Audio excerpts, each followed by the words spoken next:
right, y'all, let's go ahead. Let's start up these reactions, shall we? Either earlier this week or last week, we reacted to the seven deadly sins as a YouTuber, but we didn't go into the point of seven deadly sins as a streamer. So without further ado, let's get into this damn video, y'all. Let's do it.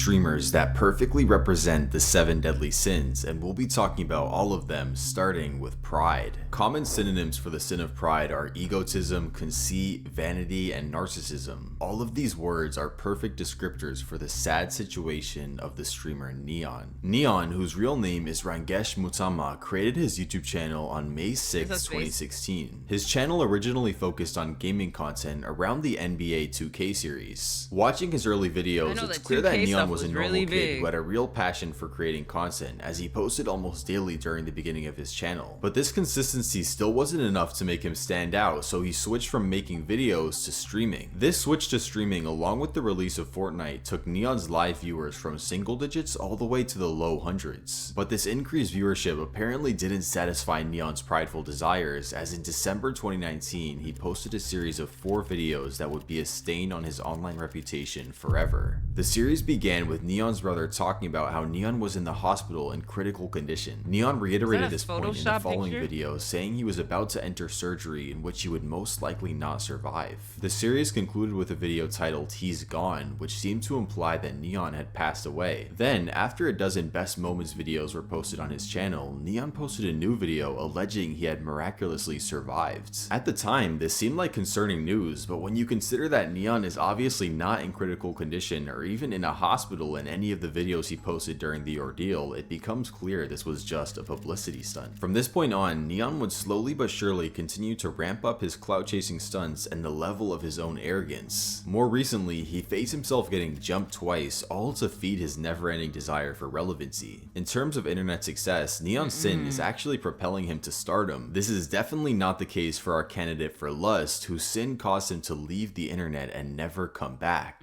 Lust is usually thought of as uncontrollable sexual desire, especially when you sacrifice something important because of it. In the streaming world, there may not be any person better to exemplify lust than Jaishi. Jaishi, whose real name is Demetrius, was a Minecraft streamer who had been grinding for almost a decade without gaining any kind of significant traction and viewership. His journey would take a seemingly positive turn when Dream heard about this young grinder and decided to raid his stream. After the Dream raid, Jaishi went from under 50 viewers per stream to consistently averaging in the hundreds. But the even better news came a few months later when Jaishi was invited to Dream's Minecraft server, the Dream SMP. This was great news because joining the Dream SMP was pretty much a guaranteed ticket to success in the online Minecraft world. Although this increased exposure had some unforeseen consequences for Jaishi, mainly the dozens of stories that would begin to surface, which made it clear he was addicted to grooming children. There are over 40 people who came forward to talk about their experience with Jaishi, and it would take far too long to read all of them, but all the stories essentially share a similar pattern that goes like this. Jaishi meets a 12 to 13-year-old girl in a Discord server. The conversation quickly turns NSFW, with Jaishi pressuring them to continue talking even if they are uncomfortable. Throughout the conversation, he continuously asks for reassurance that the girl will never tell anyone about their quote-unquote secret relationship, but fortunately for everyone, some of the girls didn't listen to him. It didn't take long for Dream to find out about the accusations, and then subsequently removed Jaishi from the SMP, ending his online career forever. Even though it's doubtful Jaishi would have been able to maintain any kind of audience after he was exposed, he did make somewhat of a smart decision to go completely silent on all of his socials to prevent further damage, a decision that our candidate for Gluttony did the reverse of. Many of you have pointed out that the sin of gluttony doesn't just apply to food. Gluttony can be indulging in anything to the point of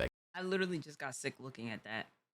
Like, I've never had blue Takis. Well, I've never really had Takis before. So I couldn't tell you what they taste like, but just seeing like like noodles like that amount of noodles, that just made me sick. Success or destruction. The streamer Justaminx is a sad but perfect example of this destruction taking place. Justaminx, whose real name is Rebecca, is an Irish streamer who streams on the just chatting genre of Twitch. She began creating content when she was 12 years old, and over the years she developed a small but loyal audience. This small audience would explode when she was featured on the popular Twitch game show Love or Host. But around the time of her blow up, Rebecca's new viewers would notice some strange things about her behavior on stream. The most obvious was her frequent emotional breakdowns, which resulted in her screaming at the camera. These breakdowns would almost always be paired with copious amounts of alcohol consumption. The alcohol consumption and erratic behavior began to create a sad cycle. The more alcohol Minx consumed, the more insane her behavior became, and the more viewers would stop by to observe the train wreck. But like most train wrecks on the internet, they aren't sustainable for long periods of time, which is evidenced by Rebecca's statistics. On the bright side, Rebecca has indicated Maybe, I don't know what that could be, but there could be a lot of things that's either going on at home, emotional states or something like that. I mean, don't get me wrong, people, audiences do like to watch a train wreck, but after a while, my thing is, why didn't anybody kind of like be like, yo, like she needs help, you know? Like she actually, you know? Right, like yeah, she was really going through like an addiction to face a bottle of alcohol like that without making a face. Yeah, she was going through something personal, you know. I hope all is well now, or at least it is like she's got the help it is that's needed. Cause fuck. that she is on the road to recovery from her sin, which can't be said about our candidate for envy. The sin of envy is thought of as having extreme jealousy of the achievements and blessings of others, and there isn't any streamer who built their career on top of envy as effectively as Nadia. To understand how she accomplished this, we have to go all the way back to the beginning of Nadia's journey. Nadia began streaming in early 2021, where she averaged around 10 viewers for a few months. Her game of choice was Call of Duty, a game which Nadia appeared to be very talented at. Nadia also seemed driven to break the stigma that female gamers can't play at the same level as their male counterparts. This was something that she frequently talked about during her streams, leading Nadia to gain a decent amount of traction on Twitch and boosting her average viewers from 10 to 100. A female gamer who was unapologetically committed to being technically good at a video game was a breath of fresh air to the viewers on Twitch, who became part of Nadia's growing community. Absolutely. But Nadia, I think even for like Jalan, Soul, Connie, there's a couple other women streamers that also be on COD like that, you know? Like shout out to all of them, you know?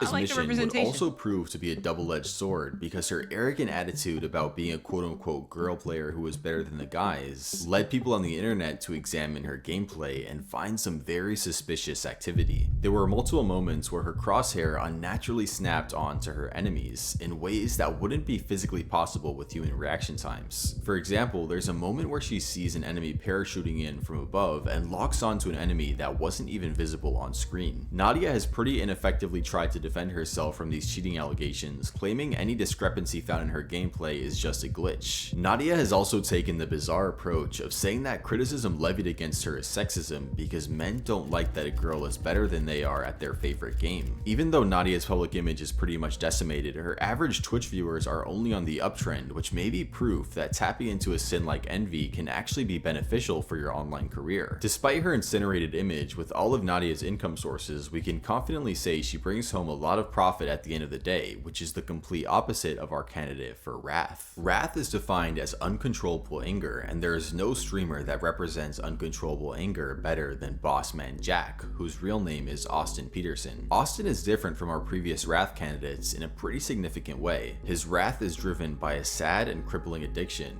gambling. Austin began his journey into streaming and gambling in 2019 on the classic video game RuneScape. In this game, he would quickly get a reputation as a scammer by taking massive loans of RuneScape's in-game currency, then betting it all in duels. As time went on, Austin became unsatisfied with betting with fake money, so he decided to start streaming actual online gambling. From the moment after making this decision, Austin became stuck in a perpetual cycle of win, lose, repeat. When he wins, Austin looks extremely happy, jumping up and down with excitement, but the interesting thing about this is it's not the money that's making Austin happy. That shouldn't have made me laugh. It's the win. That shouldn't have made me laugh. The way how he was just. But the interesting. That is a whole cartoon. Memes is good? Okay.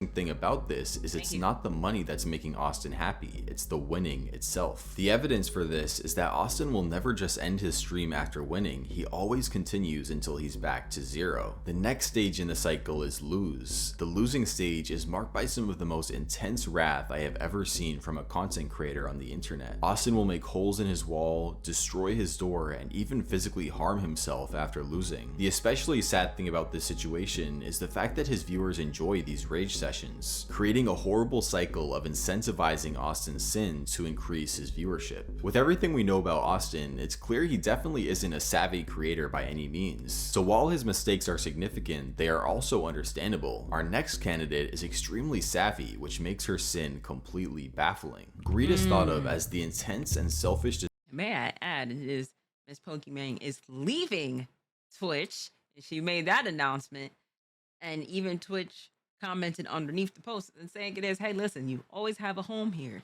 So I believe it is that she's moving to YouTube, if I'm not mistaken. So very interesting.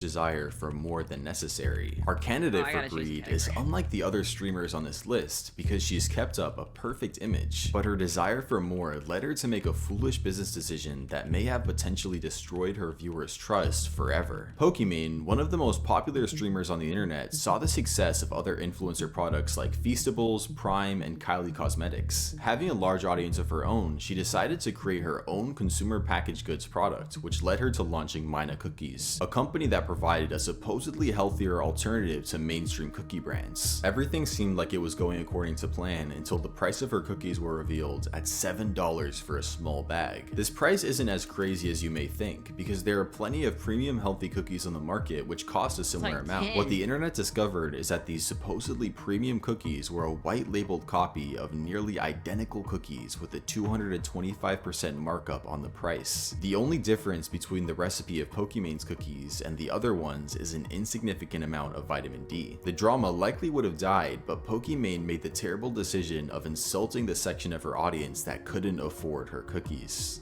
That we talked about.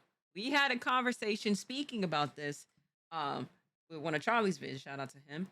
It's one thing to where it is something's expensive, and people may be like, okay, you know, the cookies, it's a little expensive, but I'll buy the cookies or whatever the case. It becomes an insane twist to where you start insulting the same people it is who should be buying these cookies. It's the same ones it is that propped you up to your success where you are now. That made no sense to me to why she did that. Like, you can't sit there and be like, oh well, if you can't afford the cookies, or if you can't afford $7 cookies, like, not only it is people didn't want to buy the cookies, now you're insulting them on if they can't buy the cookies. Like, yeah, nah. You double down on that, and that's what's fucked up. You can't do that. That's like saying it is like, oh well, you're not subbed. Shit. Imagine not being subbed. It's only $5. You don't have $5. You don't have $6 on mobile. You know, it's a bit insulting. Oh my god, $28 for cookies? Well, I know math is hard when you're an idiot, but that too. If you're a broke boy, just say so. This may be one of the worst things you can say as a successful content creator, as it was your audience that got you to the position you're in. Your wealth was accumulated because of these people you're now calling broke and poor. It is incomprehensible to me.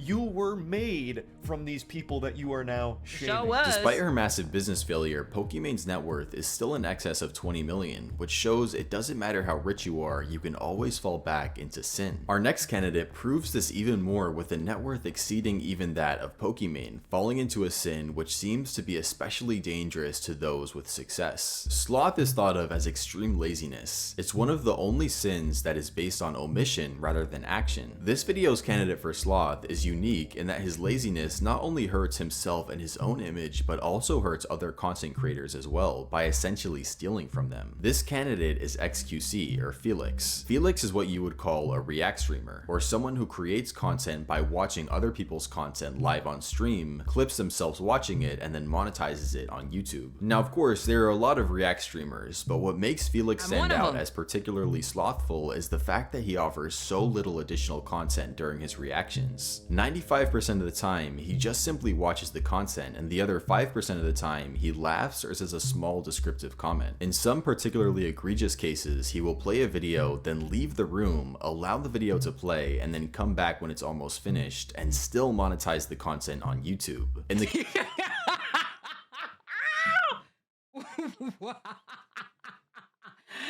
wait. You mean to tell me it is? Now, mind you, I do this when it is I gotta use the bathroom, but it's always a vid it is I've seen before, or I'm just like, oh, okay, cool. Like, dang, let me go back. Let me go back to this part. What's up, King Rock? But you mean to tell me he just puts on the vid and just leaves and comes back and be like, oh yeah, look, how was the video, guys? It was great. All right, cool. W video. Ends it and uploads it to YouTube. Wow. Dang. Man. And I thought it is of me being a reactor and having conversations and talking to y'all. Fuck. He took the lazy way out and still got paid. I can't even be mad at that. I can't even be mad at that. I can, but I can't be at the same time. That's crazy. case of XQC, it seemed like justice had been done because his YouTube channel was banned for copyright violations. It makes sense for the copyright. Reinstated. To see which YouTubers represent the 7 deadly sins, go watch this video now. Wow. Okay. Yeah, that's XQC in a nutshell.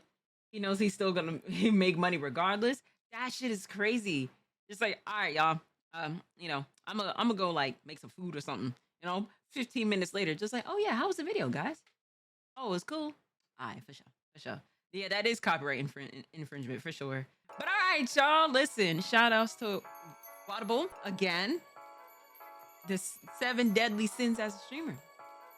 Shout outs to him or them. Shout outs to y'all in the chat. And shout outs to you at home. I'll catch y'all in the next video.